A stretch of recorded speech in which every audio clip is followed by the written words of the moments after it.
अप्रैल 1945 Berlin तबाही के दहाने पर खड़ा है। गलियां राख और मलबे में बदल चुकी हैं। तोपों की घन गरज हर लम्हे करीब तर महसूस होती है। इस तबाहशुदा शहर के नीचे लोहे के भारी चादरों से मजबूत किए गए एक ज़ेरे ज़मीन बंकर में हिटलर अपनी जिंदगी के आखिरी दिन गुजार रहा था। ये है उस शख्स के ज़वाल की कहानी जिसने दुनिया को जंग में झोंक दिया और अब अपनी ही तबाही के मलबे में दफन होने वाला है। मगरिब से इत्तेहादी अफवाज आगे बढ़ रही थी और मशरिक में सोवियत रेड आर्मी तेजी से बर्लिन की तरफ बढ़ती जा रही थी। जो शख्स कभी पूरे बर्रे आज़म में हुक्म चलाता था, अब एक तारीकी बंकर में अपने चंद वफादार साथियों तक महदूद होकर रह गया था। बंकर में हालात बिगड़ते जा रहे थे। हवा ताज़ा न थी, खुराक की कमी थी, दीवारें कानों में गूंज पैदा करने वाले धमाकों से लरसती जा रही थी। हर नई रिपोर्ट एक नई नाकामी बनकर सामने आती। फिर भी हिटलर शिकस्त मानने से इनकारी ऐसी फौजों को हुक्म देता रहा जो हकीकत में मौजूद ही नहीं थी। बंकर तंग कमरों के जाल पर मुश्तमिल था। कहीं फौजी बिस्तर पर सो रहे थे, कहीं अफसरान सरगोशियों में तबादला ख्याल करते रहते थे। हर तरफ सिगरेट नोशी के धुएं की बदबू फैली रहती थी। हिटलर ज्यादातर वक्त नक्शों के सामने गुजार रहा था। इसके हाथ कांपते, सेहत तेजी से गिर रही थी। जो शख्स कभी पुरजोश खिताबात करता था, अब एक बीमार थका हुआ आदमी बन चुका था। इसके इर्द गिर्द मौजूद अफराद Goebbels, Eva brown, Martin Bowman देख रहे थे कि इनका लीडर हकीकत में दुनिया से कट चुका है। इन आखिरी दिनों में एक चेहरा ऐसा था जो हिटलर के साथ मुस्तकिल मौजूद रहा, ईवा ब्राउन। वो कई बार बंकर छोड़ सकती थी मगर नहीं गई। इसने फैसला कर लिया था कि वो हिटलर का साथ आखिरी सांस तक देगी। शहर जल रहा था लेकिन वो दोनों बंकर के गहरे कमरों में बैठकर सिगरेट पीते, बातें करते और कर्ब मौत को नजरअंदाज करने की कोशिश करते। 20 अप्रैल 1945 हिटलर की 56वीं सालगिरह। सोवियत तोपखाने के गोले बंकर के बिल्कुल पास आ रहे थे। ये आखिरी बार था कि हिटलर ने बंकर से बाहर कदम रखा।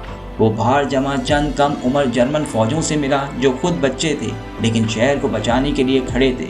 हिटलर ने इन्हें हौसला देने की कोशिश की मगर सब जानते थे कि अब जंग हारी जा चुकी है। अगले चंद दिनों में रूसी अफवाज ने शहर को घेर लिया। पुल टूट गए, रास्ते बंद हो गए और जर्मन जर्नल्स हिटलर से फरार होने की अपील करते रहे। लेकिन हिटलर बज़िद था, मैं बर्लिन नहीं छोड़ूंगा, मुझे जिंदा गिरफ्तार नहीं किया जाएगा।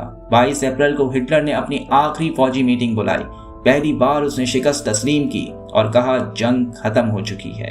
ये वो लम्हा था जिसमें एक पूरी सल्तनत की तबाही वाज़ेह तौर पर देखी जा सकती है। ज्यादातर अफसरान शहर छोड़कर भाग गए थे। अब सिर्फ चंद इंतहाई वफादार लोग ही बाकी रह गए थे। हिटलर ने अब अपने अंजाम का फैसला कर लिया था।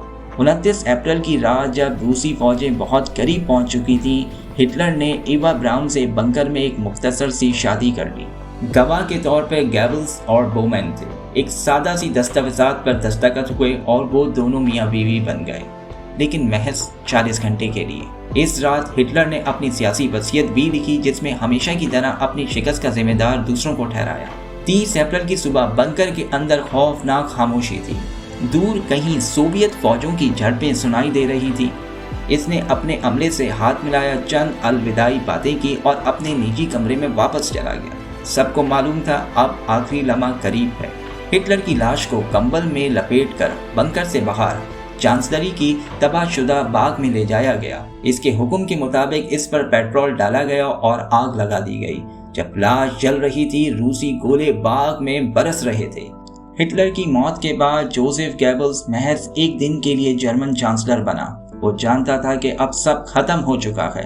दीगर लोग फरार हो गए या हथियार डालने की कोशिश करते रहे, बहुत कम बच सके। 2 मई 1945 को सोवियत फौज ने बर्लिन पर मुकम्मल कब्जा कर लिया। एक हफ्ते के बाद जर्मन ने सरेंडर कर दिया। कई साल के बाद रिसर्चर्स ने बंकर में मौजूद लोगों के इंटरव्यूज किए, वाकयात को जोड़ा। वक्त के साथ बहुत सी अफवाहें और साजिशी नजरियात फैलाए गए, लेकिन सोवियत तहकीकात और जदीद साइंसी शवाहिद ने सच वाज़े कर दिया। हिटलर 30 अप्रैल 1945 को इसी बंकर में मर चुका था। इसके साथ यूरोप की जंग का खात्मा हुआ। आज वो बंकर बर्लिन की जदीद इमारतों के नीचे दफन हो चुका है, लेकिन इसके आखिरी दिनों की कहानी याद दिलाती है कि नफरत, जारियत और ताकत का गलत इस्तेमाल आखिर में तबाही लाता है, न सिर्फ दुनिया के लिए बल्कि उस शख्स के लिए जो इसे इस्तेमाल करता है। یہ ہے نالج نور، جہاں ایمان اور حکمت ایک ساتھ ملتے ہیں۔